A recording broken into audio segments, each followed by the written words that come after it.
আসসালামু আলাইকুম। আজকে আমরা আলোচনা করব উল্লেখযোগ্য সাময়িকী ও পত্রিকা নিয়ে, যেগুলো খুবই ইম্পর্টেন্ট যে কোনো প্রতিযোগিতামূলক পরীক্ষার জন্য।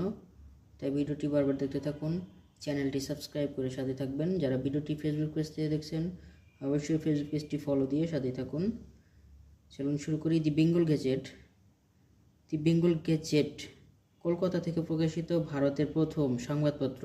এটি ইংরেজি ভাষায় প্রথম প্রকাশিত হয় 1780 সালে। সম্পাদক ছিলেন জেমস অগাস্টন হিকি ছিলেন দি বেঙ্গল গেজেট পত্রিকার সম্পাদক। এটি প্রকাশিত হয় 1780 সালে। জেমস হিকি বারবার ফোর্ট উইলিয়াম শাসনকর্তাদের দুর্নীতি ও অপশাসনের বিরুদ্ধে লিখতে থাকলে কোম্পানি হিকির বাংলার অবস্থানের অনুমতি রদ করে। 1782 সালে হিকি পত্রিকা